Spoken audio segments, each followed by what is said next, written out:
Namaskar friends, this is NJ, host on this channel. In this video, we will have our discussion on an entirely new concept which is going to be on the outer planets. Uranus, Neptune and Pluto.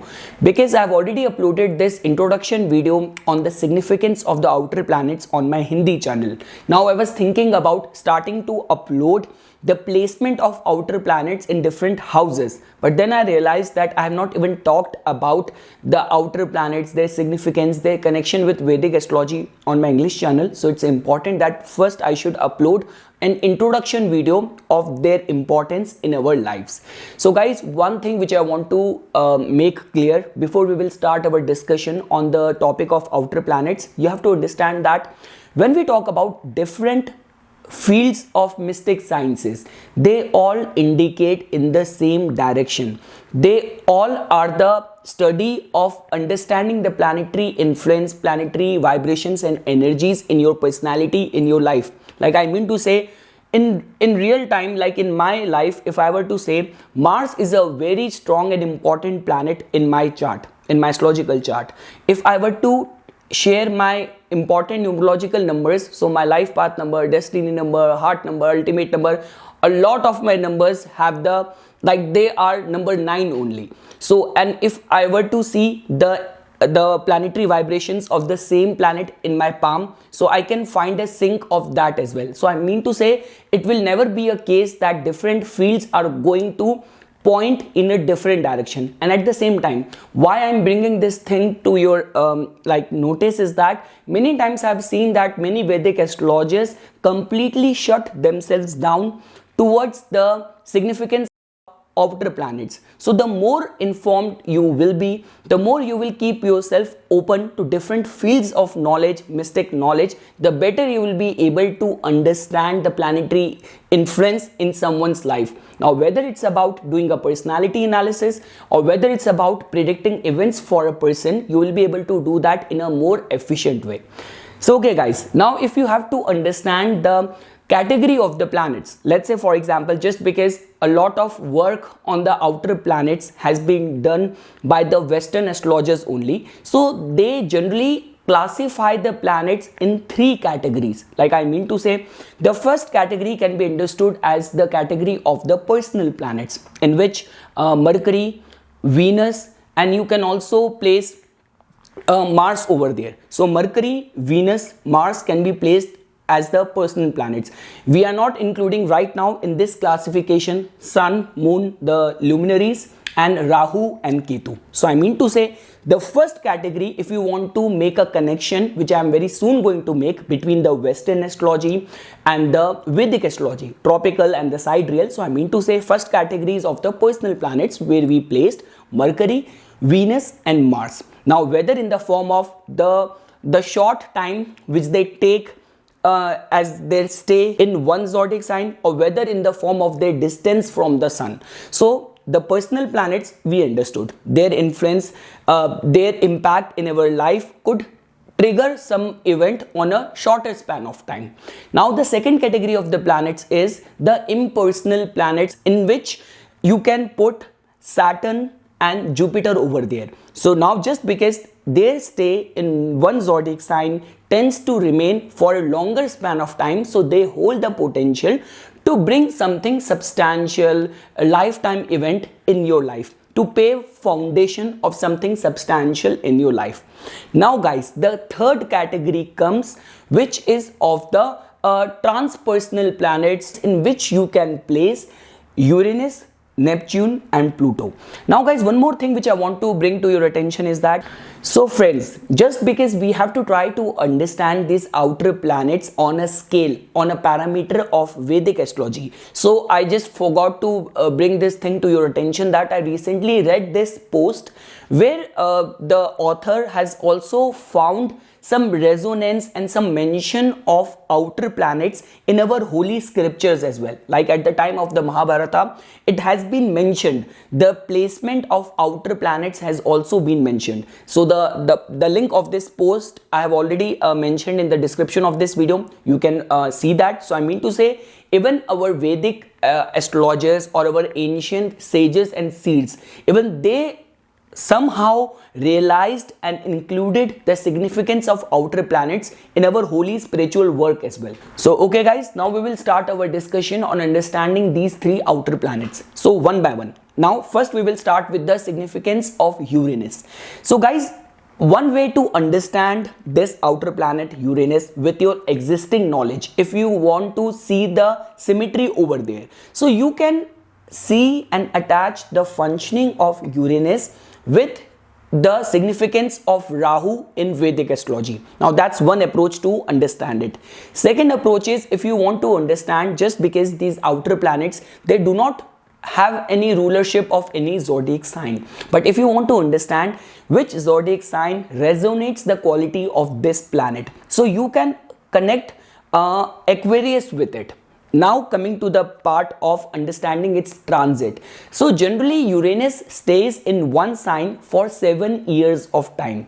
And if you have to understand its significations, its features, so Uranus brings out all form of like eccentricity, concerns of proving your individuality, unpredictable events. So in short, Uranus represents little bit of the unusuality. Now even if you have to understand from the perspective of the mythology, so the son of the Uranus was the planet Saturn, as per the Western lores and scriptures. I'm explaining it to you. So if Uranus represents your individuality, so in order to establish yourself in this world, you need to overcome your fears. You need to handle and accept your responsibilities. So I mean to say, so individuality, if it is being represented by Uranus, so its son is planet Saturn, which I try to give you a symmetry of these two planets. Now coming to the part of understanding its significations in a more detailed way, so you can look at it in a way that its significance is going to be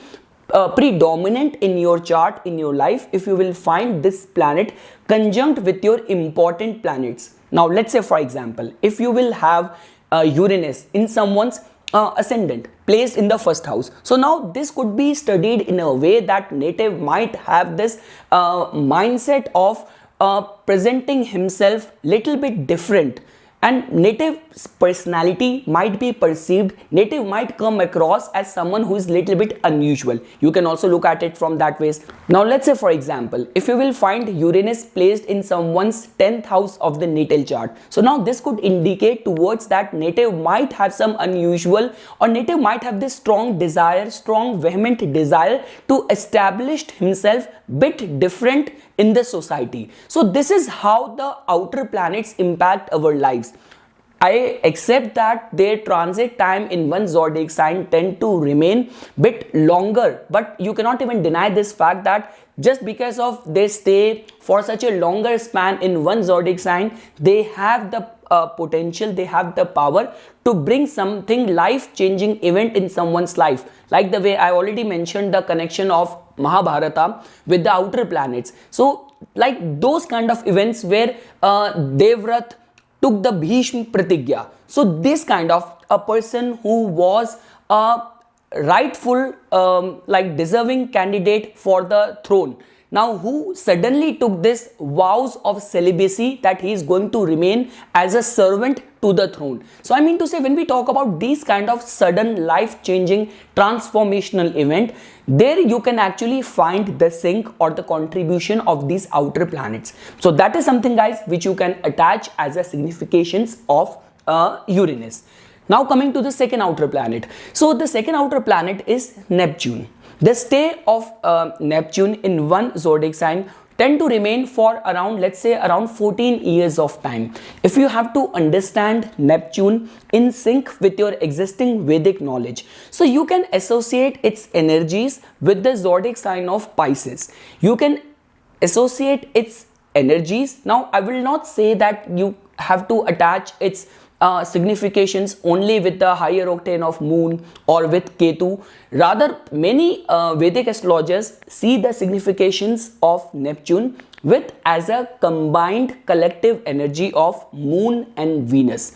Now what do I mean by that? So I mean to say, guys, Neptune just tells about your highest of the imagination. Like when we talk about artistic creative talents and capacity to transcend, capacity to go beyond this existing realm. I mean to say, now whether in the form of your devotion towards the gods, whether in the form of your devotion in the spiritual practices, yogic practices, all those people who take interest in dream work, past life therapies, become successful Reiki healer, a tarot reader, faith healer. So I mean to say, when we talk about these kind of potential, this kind of highly psychic intuitive powers, all these things can be attached with Neptune in like in astrology, if you want to understand it from that ways. So I mean to say, it's Neptune only which has the power to take you beyond this rational mind and connect you with some higher dimension, some higher powers. You can also look at it from that ways. Guys, if I were to share my own personal charts details, so in my ascendant chart, in my like Neptune is placed in my 9th house, and in my Navamsa chart it is being placed in the 1st house, and in my Navamsa chart my moon is conjunct with Ketu. So I mean to say, if someone is more intuitive driven, someone who is more psychic and mystic sciences driven, devoted to these fields, you can fairly see the sync of all these energies, vibrations, whether in my own chart, and very soon I'm going to share some celebrity charts as a case studies in front of you, where you will be able to find the sync of these planets, importance of these planets in our lives. So now guys, this is something which I wanted to share about Neptune. Now we will come to Pluto. So Pluto, which has recently, now it's not recent, but yeah, it has not been included as a integral part of the solar system, but if you want to understand its significance, so Pluto stays in one zodiac sign for around 21 years of time. So I mean to say, it is like a generational planet. Even its transit takes a lot of time, so you might not be able to see more than 2 or 3 sign movement of Pluto in one lifetime, but you have to understand its importance, its signification in astrology. If you want to understand it or relate it with your existing Vedic knowledge, so you can attach its energies, manifestation of its energies, with the zodiac sign of Scorpio. And if you want to understand it in sync with the planetary vibrations out of the 9 planets, I mean to say, so you can attach it with a combined energy of Mars and Saturn. Now, as you guys know, whenever Mars and Saturn come together, it creates a power struggle. So that kind of energies or manifestation of energies you can attach with the significations of Pluto, which represents that in whichsoever house you will have Pluto placed in your chart, you might have a little bit of the frustration attached to signification of that house. There might be concerns of power related struggle concerning with the significations and specifically with the living signification of that house. So now this could be a case that if you have Pluto placed in your 7th house, so the source of frustration or the power struggle could be with your life partner. If Pluto's placement is in your 10th house of your natal chart, so the source of frustration could be concerning your career. You can also look at it from that ways, and their importance, their signification increases more, accentuates more when they are conjunct closely with your important planets like ascendant lord, 10th house lord, 7th house lord. Then they are going to gain more predominance in someone's life. Now guys, even if I have to make a sync with our Vedic astrology, so many Vedic astrologers have also attached and associated these 3 outer planets with our Hindu 3 trine gods as well. Like Brahma as a creator has been attached with the significations of the energies of Uranus. Lord Vishnu as the preserver has been attached with the significations of the outer planet Neptune, and Shiva as a destroyer has been attached with the significations of this outer planet Pluto. And many astrologers have also attached like Uranus with Prajapati, and Neptune with Varuna, and Pluto with Yamraj, the god of death. So you can also look at it from that ways.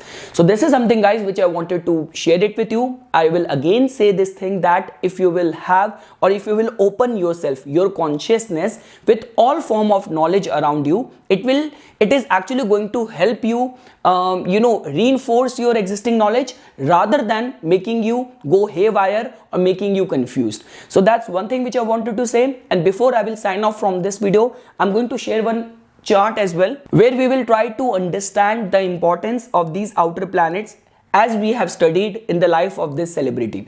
So friends, the chart which I'm going to present in front of you as a part of the case study is of one of the most famous, legendary and talented actor from the southern part of India, who doesn't need any introduction. His name is in itself has got a brand value. So I mean to say, I'm talking about Mr. Rajinikanth sir. So guys, the good part about Rajinikanth sir is that, not only he had a very humble beginning, he rose to fame because of his talent, and he was loved and respected by the audience. And at the same time, many times what happens is that once you become successful, that success, that stardom goes to your head.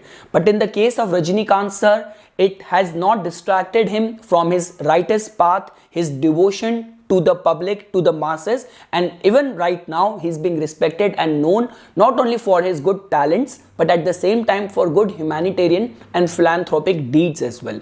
So guys, without wasting any more time, so we will start understanding the today's concept in real time in Rajinikanth sir's chart. So first of all, to begin with, Rajinikanth sir was born with Leo as his ascendant. Now whenever we talk about the film business, entertainment, most importantly fame, power, so that generally gets with the Leo sign. So he was born with Leo as his ascendant, and ascendant lord sun has gone to the 4th house of inner contentment. So I mean to say, he is the kind of person who doesn't need any outer motivation. Drive comes right from inside of him. The second thing is that, just because we all know that if someone has to get success in film entertainment business, what you need to have a strong 5th house. So in his case, his 10th house lord Venus is already making a Lakshmi Narayan Yoga in his 5th house of mass media, entertainment, film business. And guys, even you cannot deny this fact that we also need to give attention to the condition of the moon as well. So if you will go to Rajinikanth sir's 6th house, you will find that Mars is exalted over there and moon is conjunct with it. So whenever we talk about the moon and Mars conjunction, it is considered as a very auspicious yoga for material accomplishment. And at the same time, you have to understand that Mars gets exalted in a sign where its energies present itself in a very dignified way. Getting into quarrels, getting agitated, provoked very easily is not the true dignity of Mars. Beyond doubt, even in its own sign like Aries, Mars can still manifest or behave in a very unpredictable way. And when we talk about Scorpio, Scorpio has all reasons to hoard resentment, all reasons to get stick to the minute details, which could create hindrance in moving on. But when we talk about a sign like Capricorn, that is a sign which manifests righteous, dignified, strengthened energies of this planet of courage. And just because moon is conjunct with Mars, that too in the 6th house, so it means he was born with a iron will, fighting spirit. He knows how to handle any form of criticism, how to handle any form of challenges. So guys, just because of his this iron will, that only helped him sail through any form of challenges, any form of competition which came to his life, and made him reach to the peak of his chosen field. And guys, as you know that when we talk about the 7th house represents masses. So the placement of Jupiter over there, a planet which in itself represents righteousness, and Jupiter is placed in the sign of Aquarius, which also represents philanthropic activities, humanitarian activities. So that is something what his public persona and public image was. You can also attach and look at it from that ways. Now guys, coming to today's discussion about understanding the significance of these 3 planets, outer planets in his life. So now we will first start with Uranus. Like the way I told you that Uranus represents little bit of the unusuality and little bit of the eccentricity. So if you will see, Uranus is present in his 11th house, first, which represents wish fulfillment, and at the same time, along with wish fulfillment, this is also the house of your popularity. So I mean to say, in his case, you know, Rajinikanth, if you have been following him from a long time, or if you have read his biography or watched his initial appearances in the cinema, he was recognized and got discovered because of this unusual and eccentric way of wearing the glasses and making little bit of the a very different distinctive hand movements. So Gemini is a sign which in itself represents your arms, your hands, and with the placement of Uranus over there, it actually make him stand apart and bit distinctive from the crowd because of his different and distinctive personality. So you can also look at it from that ways. Now guys, if you have to understand the significance and importance of Neptune, so guys, his Neptune is placed in the second house. Now you have to understand that the planetary concentration which is getting formed in his second house. Now second house is of your values, second house is the house of your finances. So I mean to say, Ketu in itself represents detachment. Ketu is a planet which represents asceticism. When we talk about Saturn, Saturn is also placed over there, and Neptune is conjunct with these two planets. So I mean to say, for him, right use of his finances was how he can make use of his finances for all form of philanthropic and humanitarian activities. Like, he was not amongst those people who want to be seen or known only because of his financial or materialistic accomplishments. Like, let's say for example, had Venus being placed over there, or had there been some other materialistic influence over there that could have made native think like that of his position, but just because of the planetary concentration which is happening in his second house, so Neptune is actually giving him this capacity to do something good with his finances, to go beyond and think beyond this existing materialistic realms of the society. You can also look at it from that ways. And last guys, if you have to understand the placement of Pluto, so Pluto is also placed in his 12th house. Now 12th house is about losses, about expenses, about defamation, hidden enemies. So I mean to say, he always had this very strong and intolerant attitude towards any form of defamation, how he is going to handle the losses. So I mean to say, in his case, it could have been a difficult or a very sensitive matter to endure and accept defeats, because guys, many astrologers also find and come to this conclusion that whatsoever house Pluto is placed, if you want to deal with its frustration, if you want to deal with its energies, you need to strengthen the house opposite to it. You need to develop the house opposite to it. So as you can fairly see, opposite to his 12th house was the 6th house, where Mars was sitting exalted over there. So I mean to say, he knew that enemies, losses and disappointments could be a very big matter for him. So he strengthened his will in order to tackle that. You can also look at it from that ways. So guys, at the end, I will also say the same thing, that not only the placement of these outer planet matters in your ascendant chart, but their placement in the Navamsa chart also holds the power to influence the results in a way from where the vibrations are supporting the same planets in the ascendant chart. So friends, this was just an introduction video on this concept of outer planets. In the upcoming videos, we will definitely try to get more in depth in understanding the behavior and manifestation of their energies in our life. So for further more updates and notifications on the science of Vedic astrology, please subscribe to my YouTube channel and like my Facebook page. Thank you.